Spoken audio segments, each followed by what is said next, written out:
The following is a Cartoonerific Studios presentation. Welcome to Cartoon Fun, it's Cartoonerific. Yeah! It's Cartoonerific.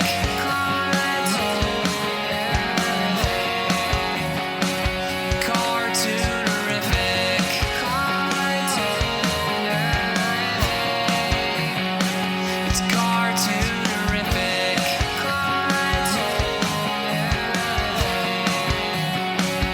With your host Brian Mitchell. Well, hello, cartoon fans, and welcome to the Cartoonerific podcast, Classic Animated Cartoons. I am Brian Mitchell, and I am your host. You know, in the next coming weeks, we have some really wonderful interviews happening. We've gotten some really good comments back on the part one of the Linda Miller interview.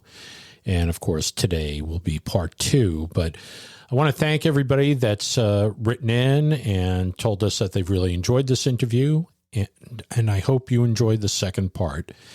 And it's a little bit longer than the first part. So, you know, sit back and buckle in because it's going to be definitely over an hour. So anyway, we're going to get right to it today. So stay tuned. We'll be right back with part two of our interview with Linda Miller. You're listening to the Cartoonerific podcast, Classic Animated Cartoons, with your host animator, Brian Mitchell. And now it's time for our special Cartoonerific guest. Well, here it is, the interview that everybody's been enjoying. Here's part two of our interview with master animator Linda Miller. And she's a wonderful artist all the way around, wonderful storyboard artist. And here it is. When did you start working with Don on, because you worked on Banjo the Woodpile Cat? I did. This is Don Bluth. When I got that promotion, actually, I went to Don and said, gee, could I work on Banjo and not get paid? You know, devote my nights and weekends to this project? Right. And it was interesting because I thought I would get scenes. Yeah.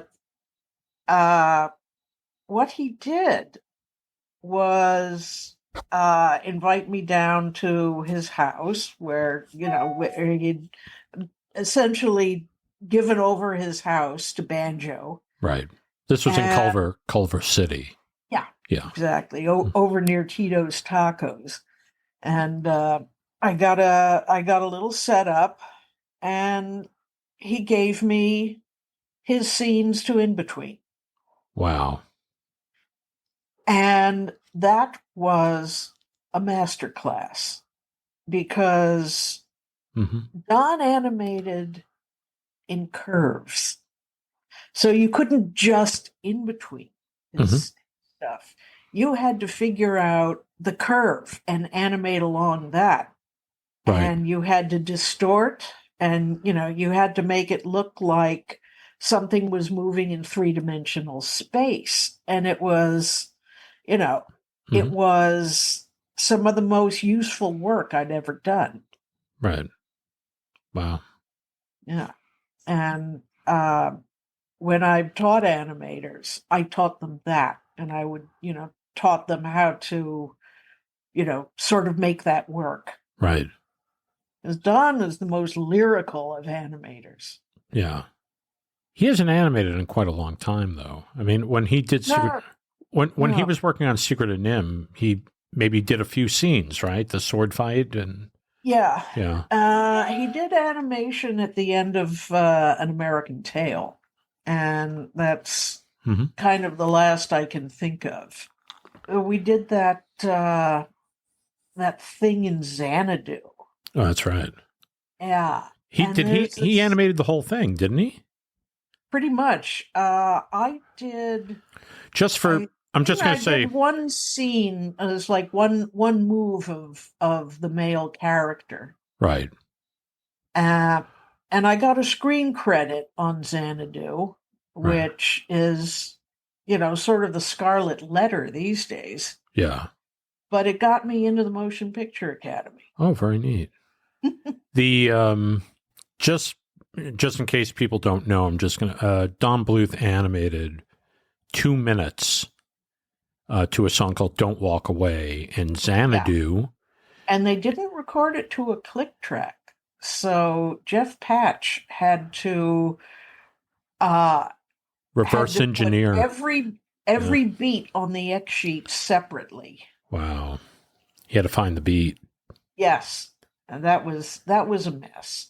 Wow. But Don did this amazing scene where this fish jumps out of the water and turns into a bird. Right. And there is no loss of volume. Mm-hmm. It is a real magic trick. Yeah. Embedded in this awful movie. It's a beautiful sequence, beautifully art directed. Who did that? Well, it's like what's like that? The Song of the South. Uh-huh. It's like all you really need to do is release the animation, maybe, re-record it if you need to with actual black people, and just show that and get rid of all that The live action movie. Yeah. It's some of the and I told people this. I've tried. Yeah, I had the movies at some point, and I used to. Some of the best animation they ever did. Yeah, some of the funniest animation they've ever did. Yeah. It's really sad because this gentleman who played it was James Baskett playing Uncle Remus. Yeah. Won an Oscar for it. Yeah. He won an honor. They wouldn't give him a regular Oscar, but they gave him an honorary Oscar. And basically this work will never be seen. It's a great song. It's a wonderful song. Yeah. It's a wonderful song. And I don't think they play it now in the theme parks. I think they probably not. I mean, they took all that stuff out of the what is it? The log ride? Yeah. Splash Mountain is no more. Over to Princess and the Frog. Yeah. I can't say don't do that. Right. I can say, you don't really have to take the cigarette out of Pecos Bill. Right. Yeah, but, it's a little crazy to me. Yeah. You're sanitizing something that shouldn't be sanitized. People smoke cigarettes. Yes, they do. They do, and they did. And yeah. And there's you can't sanitize everything. Yeah. I mean, I saw Pecos Bill as a kid. Disney doesn't really want to be racist. Dumbo is problematic. Yeah. Mm-hmm. They don't. There's stuff in Fantasia that they can't show anymore. Right.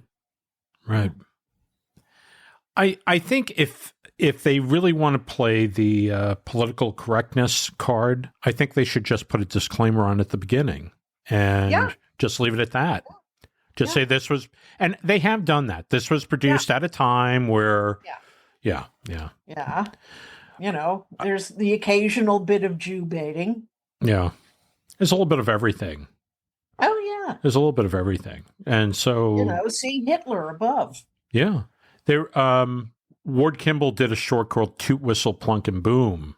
Yeah. And it's loaded with stuff. Wow. Chinese I people. I haven't seen it in forever. It's still a wonderful film, but it does have some stuff in it that, I could say is sensitive, but it's such a wonderful film, that, just put the disclaimer on it and let people see it.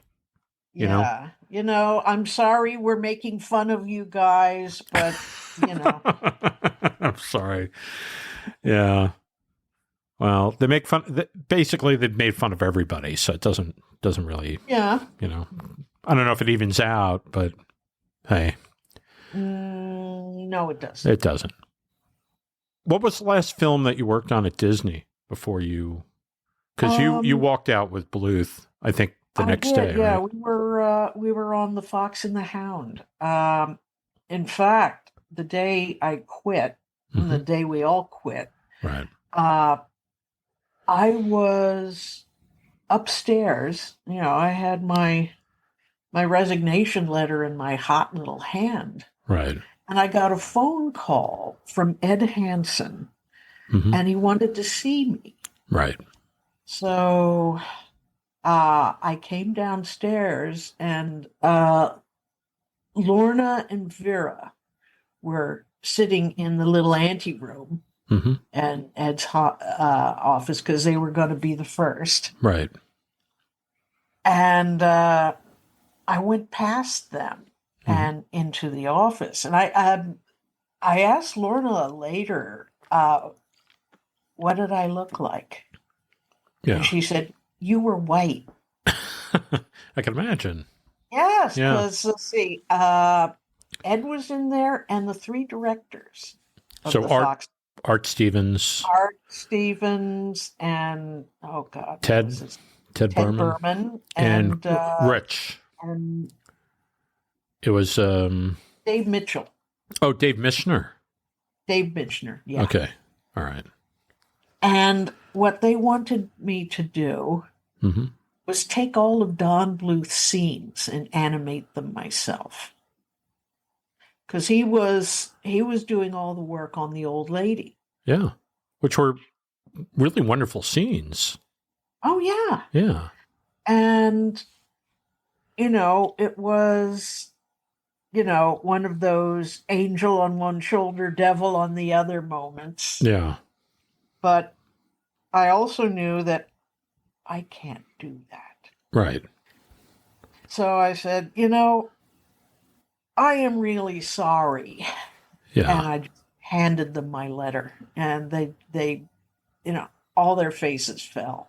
Wow. And they had no idea what was coming, Yeah. because like 12 people quit that day. Yeah. Yeah. It made big news. Oh yeah, It was all over the country. great, that will, the title of Disney defector is, Yes. pinned to my back. Right. But What was and what of was course- what was your reason for leaving Disney? Because we know why Don, Gary, and John. So it's John Pomeroy, Gary Goldman, and Don Bluth. yeah, and those three had quit the day before. Yes. They had gotten funding to finish Banjo and start The Secret of NIMH. Mm-hmm. I wanted to make better movies. Yeah. I thought that I would, have the opportunity. Yeah. Unfortunately, we had not seen Don was a better filmmaker than anyone in the studio at the time. Mm-hmm. And NIMH was a really good movie. Yeah. So it took a long time to learn that he couldn't tell a story. Yeah. Because after NIMH came the games. Yeah. And after the games came Spielberg. Right.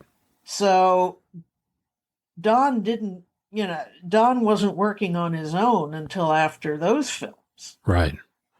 And then, suddenly we have a mess like All Dogs. We have a mess like Rockadoodle. We have a mess like Troll in Central Park. Right. And that's when I got off the train. Yeah. It was actually a big learning experience for me, because I realized, wow, you shouldn't start a movie until you have that story down, that it's playing on. You do your storyboards and you show that movie on the screen before you animate anything. Yeah. And the way Don was doing it was he was basically storyboarding the whole movie, wasn't he? I mean, he had people helping him. He storyboarded NIMH, yeah. Yeah. I don't know if they had a script or not. I don't know if we had script for any of that. Yeah. I wrote script for Troll. He was working with with a writer named David Weiss. That's right. Yeah. Yeah. And I don't know what drugs he was taking. Who, David? Dave. Yeah. Yeah. It's always a little bit of an autopsy to think about that time. Yeah. It's like Don really, really, really, really wanted to be Walt Disney. Yeah. But he didn't have that component. Right. And he didn't have the thing that makes you see this person or that person would be better in That's a hard piece of the puzzle. That's a hard thing to do because you really have you have to be able to look outside of yourself and look at yourself. And I think Don always was a little bit in flight from himself. Yeah. Yeah. I just want to say to the audience, I have a lot of respect for Don for a lot of different reasons for wanting to try to make animation better. For daring to poke the sleeping giant. Yes. I mean, that is... I think in history will say that is his contribution. That is his contribution because that woke them up. Yeah. That woke them up in a big way. The 12 million, I think, that NIMH made. Mm-hmm. I think I'm wrong about that. I think that might have been an American Tail back before movies made like. I think American Tail made. I think it made close to like 45 million, something like that. Yeah. A comprehensible number. Yeah, I think where Secret of NIMH kind of made some of its money back was on video. Yeah, it would have been because the law of the jungle is what killed NIMH, and it also killed Cats Don't Dance. Yeah. It was the same situation, right, where a movie studio gets taken over. Yep. And the first thing that happens on the African veldt is that when the lion takes over the new pride, he kills all the cubs. Yeah. And movie studios are the same as lions. Yeah. So especially MGM right. With the lion. Yes, exactly. and all the producers go into estrus and they make new movies. Yeah. Well, it was they did not put any money into Secret of NIMH. MGM once they took over. So the story goes, and we talked about this with Jerry Beck. Jerry Beck was on a couple of weeks ago, and he was there at UA when Heaven's Gate came out and bombed, but it was a very, very expensive movie. Yes. And all of a sudden, MGM swallowed up UA. They bought. Yeah. And at that point, they had a really good slate going because they already had Poltergeist and I'm trying to think of some of the other movies that came out that year from that studio. Right. But MGM would think they're not our movies. That's right. And I think they looked at Secret of NIMH and they said, this is a kiddie movie and let's just get rid of it. Kind of like Warner Brothers did the same thing with Iron Giant. No, that's true. They decided that they would rather put their money into Wild Wild West. That's right. A wonderful movie. Okay. If you like that sort of thing. Yeah. No, I'm being sarcastic. Oh, of course. When you went over to the studio, maybe I'm getting ahead of myself. Which studio? The Bluth Studio. Oh, okay. No, when you came out of Disney, did you all get together after you resigned, and then what happened? Yes, we took that weekend. We all got into Don's pickup truck and took a picture of ourselves. I know that picture. Yes, I'm wearing a bow tie. Yes, you are. Yes, because I had a fancy for menswear. Right. Well, you look sharp in it. Thank you. Yes. So, it's a pretty famous photo. I think you're sitting in the back, right? And and we all look a little chagrined, and it's like we've somehow gotten through the jungle. Yeah. Yeah. But it must have seemed a little bit scary that you just left Disney behind. I know you felt like I think there was a general feeling that we're gonna make a great animated film. Yeah. Well, right? we made a great looking animated film. You did make a great looking animated film. Yeah. And that was something that Disney wasn't doing either. Right. But, NIMH holds together, and there are a couple of things that we did that actually improved it from the book. But as my friend Larry Leaker, a great another great artist. He's wonderful. Oh, yeah, absolutely. Larry did a lot of the layouts for the movies. Yes, he did. Yeah. And he walked me down the aisle when I got married. Oh, wow.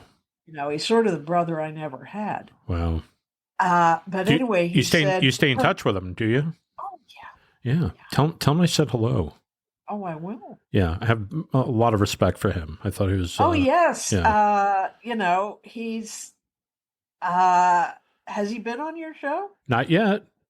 Oh, well. We're going around the block here. Yes, he will happily dish the dirt for hours. Oh, good. Yes, you may have to censor that episode, but anyway, he pointed out, Don can't tell science from magic, right? Because this Mrs. Frisbee and the Rats of NIMH is a science story, but Don made it into a magic story. Yeah. Yeah. Right. And it started off science fiction. Kind of, sort of. Yeah. Yeah, but it got magic pretty quick. Yeah. And that's fine. I suppose you could have, put in a little bit of foreshadowing here and there, and the rat saying, that drug they gave us made us smart, but it gave us other powers too. That would have been something. That would have been enough. Yeah. Yeah. Yeah. But I guess we didn't think of it. When I had seen it, and I think I had watched the whole movie either in storyboard or partially animated, and some scenes totally animated. Mm-hmm. And I was out there that summer, and I think we went to Catalina Island. Yeah. But I was talking to Jeff Patch about it. Mm. And I said, so what? I said, I only saw it up to the point where they moved. Okay, the stone is moved. Well, the cinder block is moved, right? Yeah. So it's a big thing. Yeah. And I said, so what happens with the rats? I mean, that sequence is coming, right? What happens with the rats now? Because I always felt that the story was about the rats and not about Miss Frisbee. It's almost like Mary Poppins being the story about the father. It's really the story about the father. It's not about Mary Poppins, right? And oddly enough, the book itself, I remember that the two stories are almost completely separate. Mm-hmm. Okay. The mouse story and the rat story are kind of kept away from each other. Really? Wow. Yeah, the rats do their thing and disappear. Yeah. All that stuff we put in about the internal conflicts, none of that happens. Right. Did you feel like it was missing that part where the rats? I thought it would have been really wonderful to have the rats escaping and Yeah. Did you feel that was missing or? No, I didn't. Yeah. It is supposed to be Mrs. Frisbee's story. Yeah. So the rats are, they're there to do this one particular thing, and the and it all goes to hell. Right. And they lose Nicodemus. Yeah. Yeah. So in a sense, she's kind of left to do the important thing herself. Right.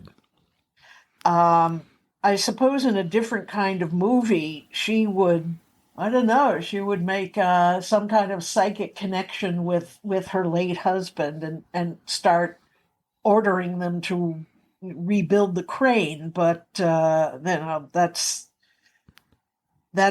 a little too much of a change of character. Yeah. I see. So then you're left with the Deus ex machina, that literally the God from the machine that Don devised. Right. But it kind of comes from nowhere. Mm-hmm.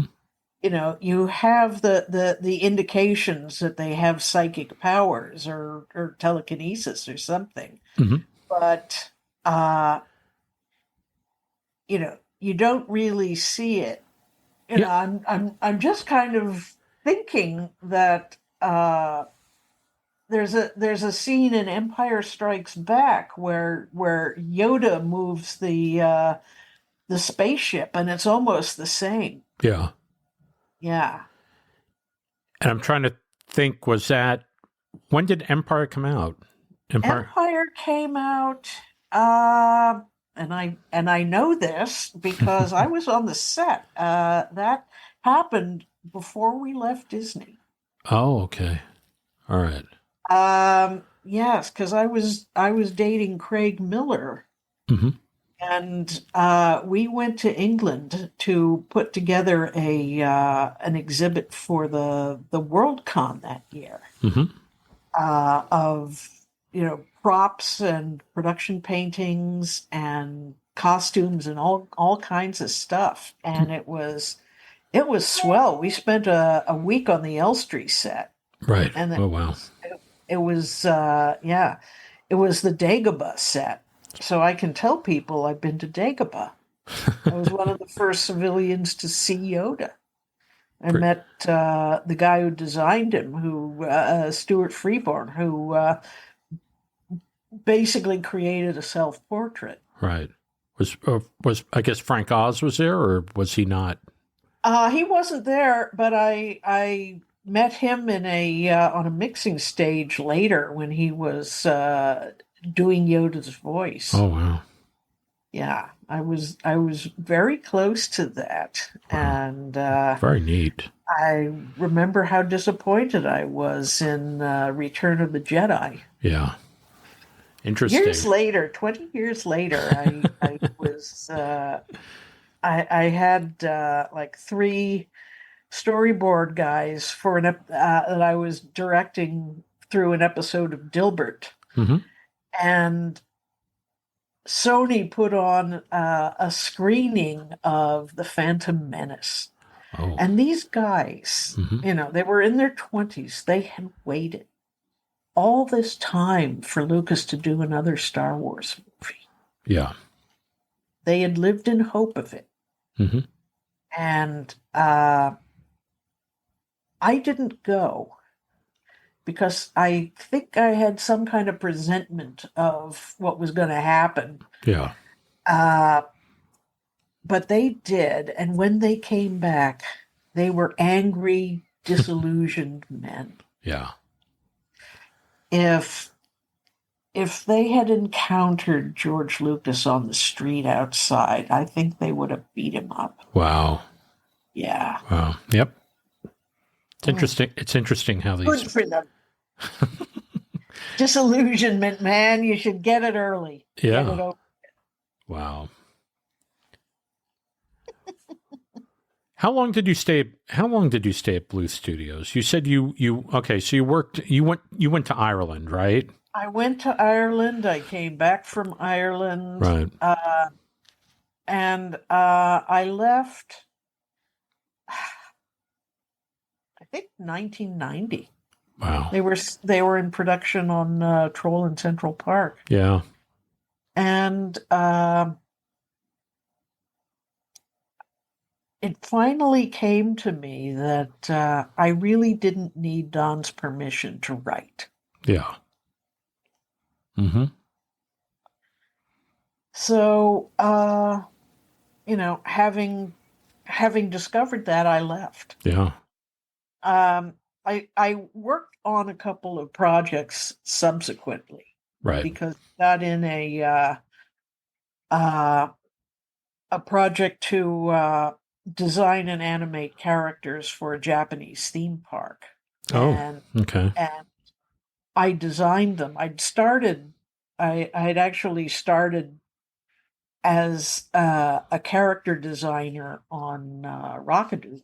Mm-hmm. What characters did you design on Rockadoodle? I designed. Well, I designed Edmund. I actually did the lead because Don had been trying to come up with something, mm-hmm. but all his drawings kept looking too much like Banjo. Yeah. Like that character was deeply embedded. Mm-hmm. And I had an idea for a little kind of roundy-faced kid, a roundy-faced cat character who kind of looked like a kid in a cat suit. Yeah.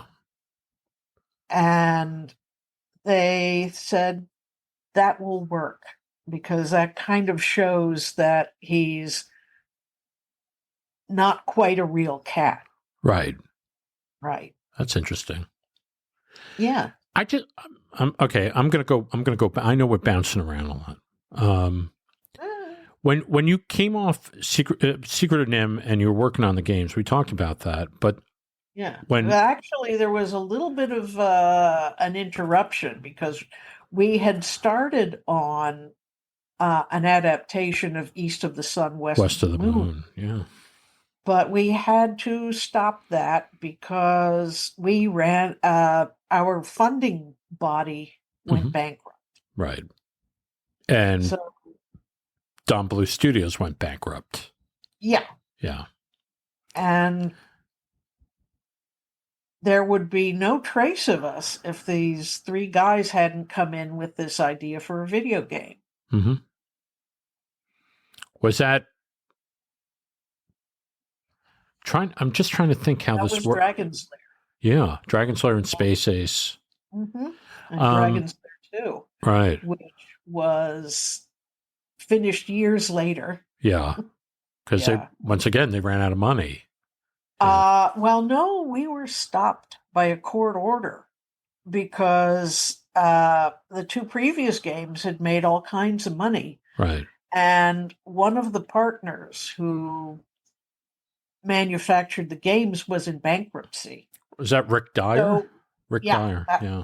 All the creditors leaped, and the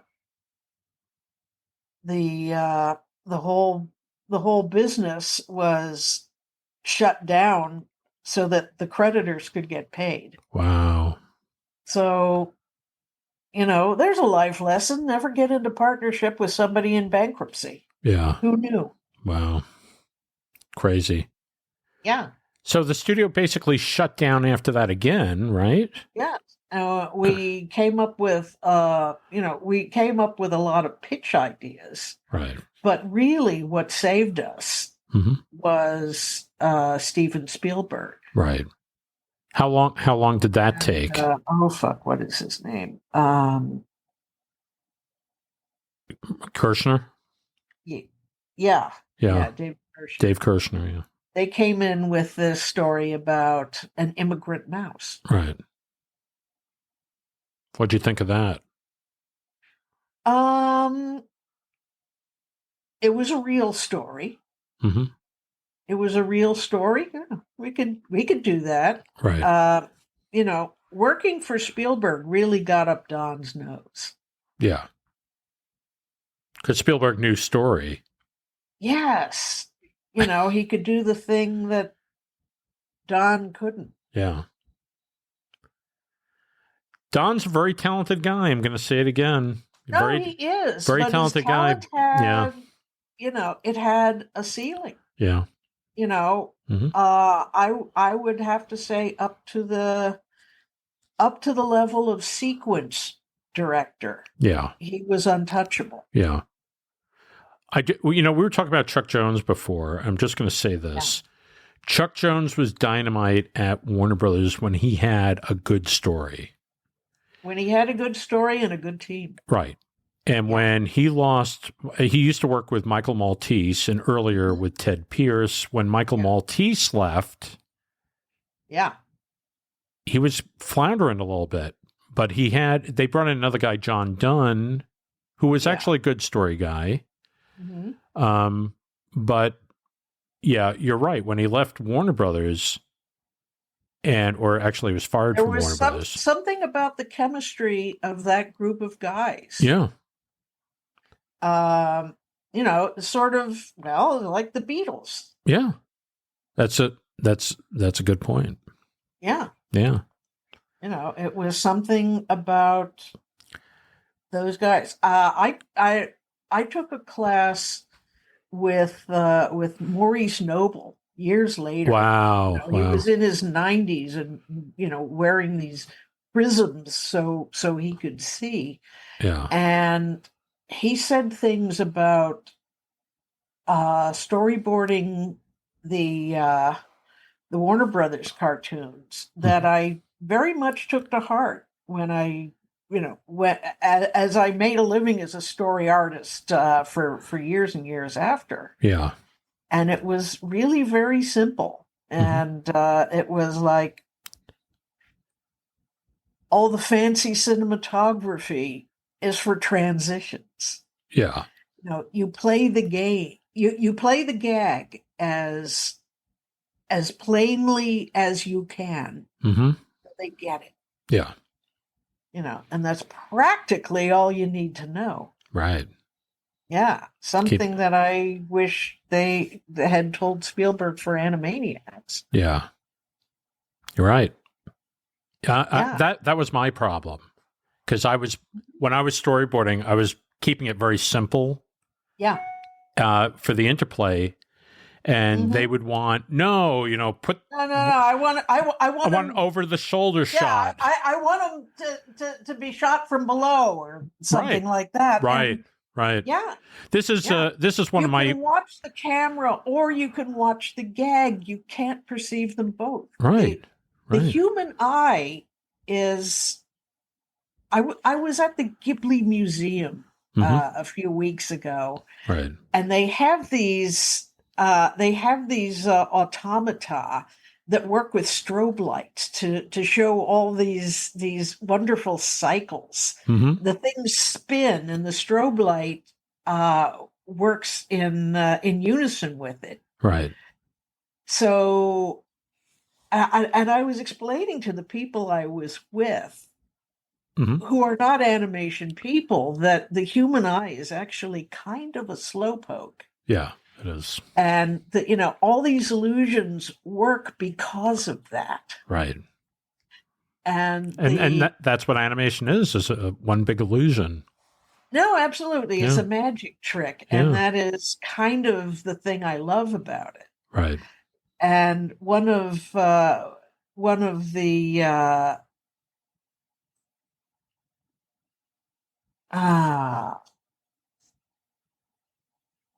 what is the word for the people who go around? Docents. One of the docents that explains things to people in the museum was kind of fascinated by my take on that. Right. And I told her that, Disney Animator, and my friend is, trying to translate this. And, she was kind of thrilled by, an animator from another universe. Right.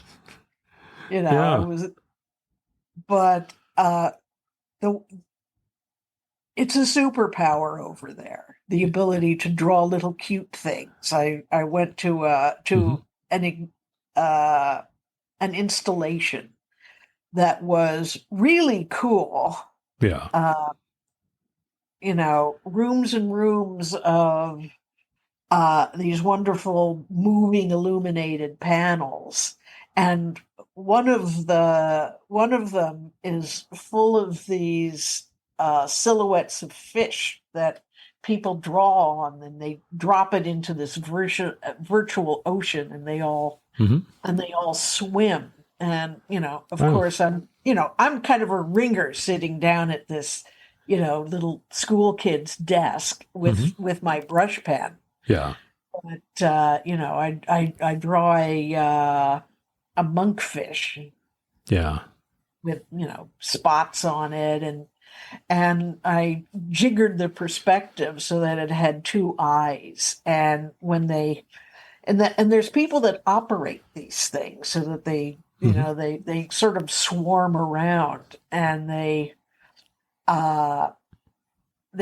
dropped it in, and it's like, it's not a kid's drawing, it's an actual cute thing. Yeah. So they had a lot of fun making it swim around and blink its eyes. Wow. Pretty neat. So that was very cool. Yeah. Sometimes simple stuff is fun, Yeah. Well, it's lovely to be in a country where everybody's into that. Yeah. Yeah. Wow. How'd you feel about this whole move to Ireland after American Tail? Because, was the move going on? Financial sense at the time. Right. For you or for Don? Well, I'm not a business person. Yeah. And I will say that that my stepmother died a year to the day after I left the United States. But it seemed like a good thing for us to do. Right. It seemed like we would go overseas. There was some kind of tax fiddle that would help us. Right. I think we all, ended up, well, in fact, I made enough money to buy a condo when I came back. Wow. Or at least put a down payment on one. Right. So that, that turned out to be a useful thing personally, but it seemed like a good idea at the time. We were working with Spielberg. We were, doing this dinosaur movie, and was that? And I could do good work. Yeah. It was a thing that I wanted to do. I was getting whole sequences to animate. Wow. So I was regarded as one of the better animators. You're a brilliant animator. I mean, you still are.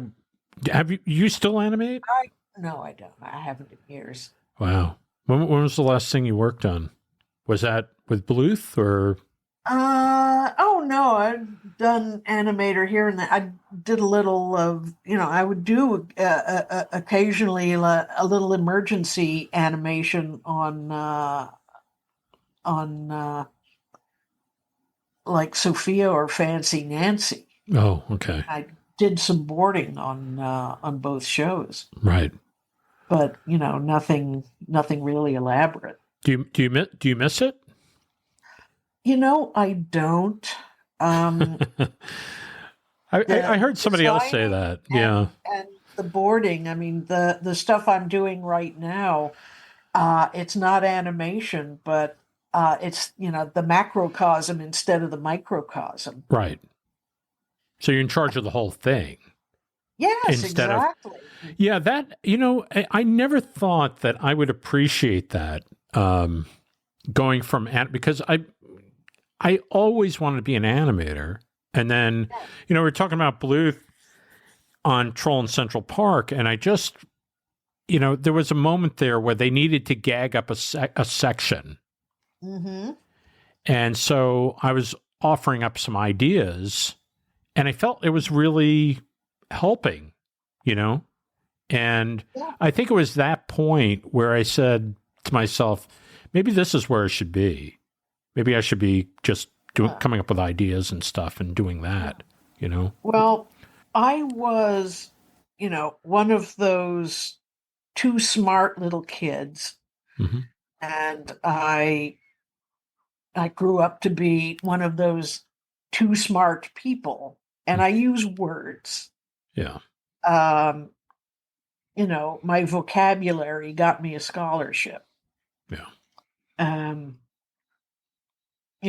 met a man who was smarter than me, and I married him because that's what you do. Yeah. He had many other qualities, but just that refreshing intelligence. Yeah. Somebody who would get my jokes and maybe even tell a few of his own. Sure. No, that's neat. That's really neat. Yeah. Yeah. So, the opportunity, to write my own stories has not come around all that often. I got a chance to pitch a story that my dad had written to Porchlight, and they bought it. Porchlight Entertainment. Yeah, Yes, kind of the Walter Lantz of the modern day. Yes. And I sold them a story that they ended up calling A Martian Christmas. Oh, okay. And based on a poem that my dad had written, and in its own way, a perfect little story. The Martians get our TV transmissions, and they are convinced that we are a planet of terrible criminals.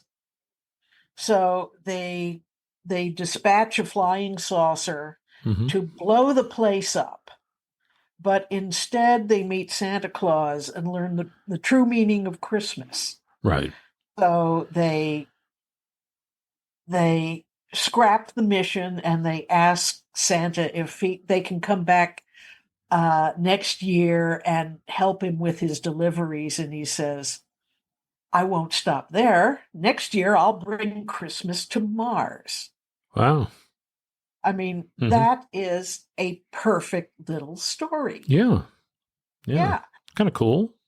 Yeah. Yeah. So I got together with a guy named Alex Mann, and we wrote 2 versions of the script. And it was funny because the second draft, I had to put a kid in it. Oh, man. Kids spoil everything, I'll tell you. Yeah, it worked because, the Martians mission and the Santa thing were kind of 2 separate deals. And the kid kind of made the 2 stories come together. Oh, okay. So, that worked out, and that gave it heart that it wouldn't otherwise. Oh, okay. Because Santa had a line somewhere in there that, lost children were his business. Yeah. Yeah. That's neat.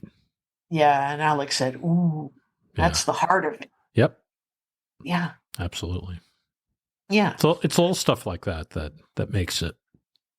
So.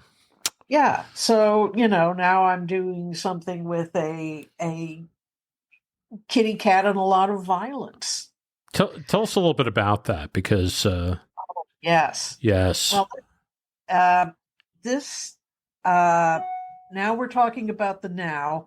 Although the now was a few years back. We were coming to the end of Fancy Nancy, and Jamie Mitchell and I were, trying to come up with the next thing. And I knew that he liked stuff that was kind of action adventure. Mhm. And I had this idea for a story set in the Dark Ages starring a cat. Mhm.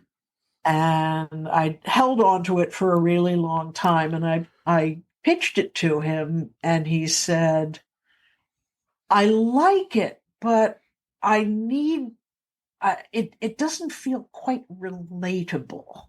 Mhm. And I went away and I thought about it. And the first idea was what they call a traveling angel show, where the main character goes from town to town righting wrongs, and Mhm. in this case, defending helpless pets.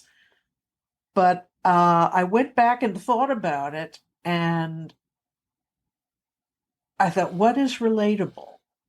How about this cat is trying to find his family? He Mhm. was orphaned. He doesn't, he's been, living in this hostile world. Right. Why don't I try to find my litter mates? Hmm. And Jamie said, yeah, let's play with that. Right. So I came up with I think it was about an 8-episode storyline. Mhm. And as I got deeper into it, because I'm kind of research based, and I can tell you the Mhm. difference between Anglo-Saxon and Viking stuff now, Sure. which probably means I've gone too far. Well, COVID happened, and then we were all scattered to the winds. The show ended, Mhm. and we'd all been working remotely. We all had to find work, and away from the studio, Jamie has other irons in the fire. He has other story ideas. Mhm. So, here I am, remote, and I think, well, why don't we make it into a graphic novel? Hmm. So now I have something called Meow Wolf, which, let's start with a bad pun Right. and go from there. So Right. I've got like about 100 pages of narrative. I went uh, and instant printed about 60 pages of the story, and Mhm. that's volume 1, and I've been showing it around to people. Right. Say it's really cute, but I don't Oh, it have a looks great. It looks great. It looks really thing. wonderful. Yeah, and As always. that Yeah. yeah, and that carries the story from his kittenhood in a Anglo-Saxon cottage, Mhm. uh, the marauders who break in and kill the dad and take mom and her kids into slavery and try to capture the cats to Right. make mittens out of. Yikes. And he escapes through, all the weapons, Mhm. and hides in the forest. And then when he's full grown, he sees 3 kids tormenting a kitten, and he attacks them. Right. They beat him senseless, and they would have killed him, except that the goddess Freya appears Mhm. and frightens them away and takes him up to Asgard, Wow. where he learns that, well, she's the patron goddess of cat hoarders. Mhm. For one thing, the place is full of cats, and they can do things like stand on their hind legs and serve milk, and that he has a destiny. He doesn't know, and the goddess doesn't know quite what it is, but it's something. Right. Right. Wow. Yeah. That sounds like fun. Thank you. Yeah. I think it would move. I think it would. Yeah. I think it would. So it's not out. It's not out yet. You're just shopping it right now, and I am shopping it. yeah. Yes. Yes. There is a publishing concern called Dorrance, which has been in the vanity publishing racket for about 100 years. Wow. And, if I pay them like $5,000, they will print some number of copies, and they'll put like a whole $1,000 into publicizing my book. It's not a whole lot. And No. if I didn't live in LA, it might have seemed pretty good to me. Yeah. But no, I ended up giving them the air. Yeah. I hear you. Mm-hmm. Well, it looks great. What you showed me looks great. Did you do a lot of artwork in? Yeah. I mean, Yeah. it's all illustrated. Oh, okay. All It's kind of interesting. I don't like that hard-edged comic book look. Mm-hmm. So, after sitting and thinking about it for a really long time, the only thing that felt like the material Mm-hmm. was Miyazaki's concept art, which are watercolor and pencil. Mm-hmm. And for a place like Dark Ages Britain, which is kind of where most of the story will be set, that kind of watery style seemed like what it should look like. So Yeah. I've been sort of eating and drinking Miyazaki for and not the movies either, but the Right. drawings that the movie is based on. Sure. So it was such a treat to go to the Ghibli Museum and see his original drawings. Wow. And see how he lays them in and how he paints and Mm-hmm. how he does that. That was the cherry on the sundae, really. Yeah. I could imagine it's thrilling to see. Oh, the original. hell yeah. Yeah. Yeah. Oh, that's wonderful. You have to let us know when you secure a publisher, and we'll let people know about it on future podcasts. We have absolutely. we do it's Cartoonerific podcast, and so we have the Cartoonerific news, and so we'll pop it on there too. So we'll give you some And if a free any plug. inquiries come in, Yes, yes, do direct them my way. I will. Excellent. Linda, thank you so much for doing this. Thank you for asking. It's been a long time, and Yeah. I think you're like And we haven't even really touched on the post Bluth period. we haven't. Well, maybe we'll come back when you get closer to the maybe find a publisher, and then we can come back and do a little bit more. Yes. Does that sound good? Let's do that. That'd be great. All right. Okay. Thank you, Linda. Thank you so much.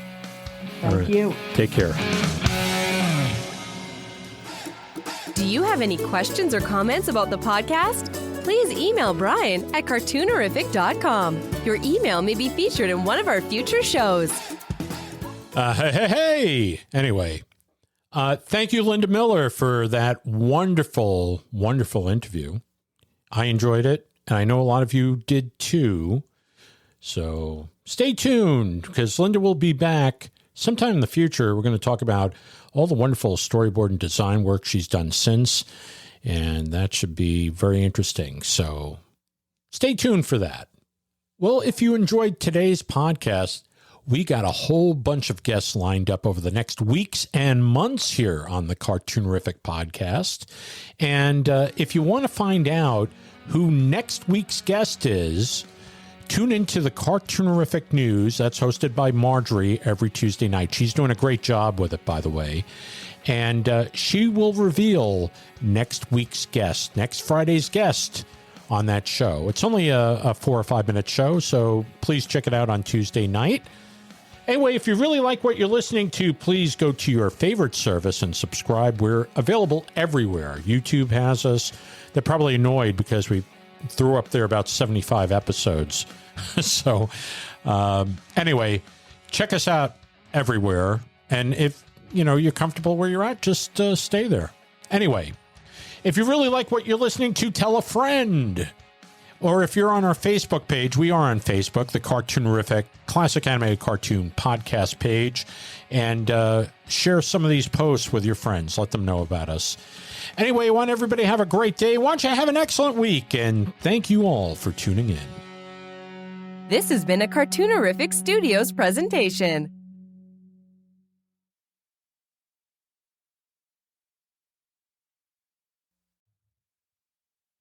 The Cartoonerific podcast is copyright 2024 by Cartoonerific Studios Incorporated. All rights reserved.